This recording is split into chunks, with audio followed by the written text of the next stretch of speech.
আসসালামু আলাইকুম রহমতুল্লাহ। প্রিয় দর্শক, আজকে 13ই জানুয়ারি রোজ সোমবার মঙ্গলবার।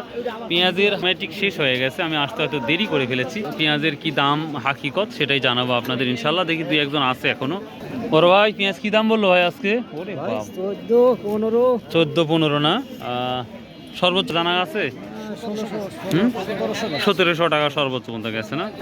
কি কম ছিল না আমদানি ভালো ছিল? মানে আমি আসতে দেরি করছি। ও, এটাই ঠিক, বুঝতে পারছি। তাই না? আচ্ছা আচ্ছা। আসসালামু আলাইকুম রহমতুল্লাহ। কেমন আছেন ভাই? কত করে বিক্রি করলেন পেঁয়াজ আজকে?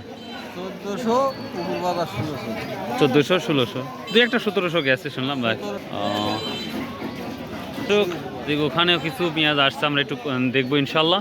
তো প্রিয় দর্শক, যে যেখান থেকে এই পাটের ভিডিওটা পেঁয়াজের ভিডিওটা দেখছেন, সবাইকে আন্তরিক শুভেচ্ছা। চ্যানেলটা সাবস্ক্রাইব করে রাখবেন, চেষ্টা করব নতুন নতুন সুন্দর ভিডিও দেওয়ার জন্য।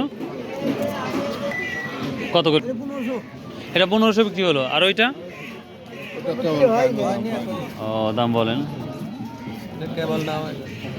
বাজার কখন কোন দিক যায়। প্রিয় দর্শক, এই ছিল পেঁয়াজের আপডেট। সো বাই, আল্লাহ হাফেজ, আসসালামু আলাইকুম রহমতুল্লাহ।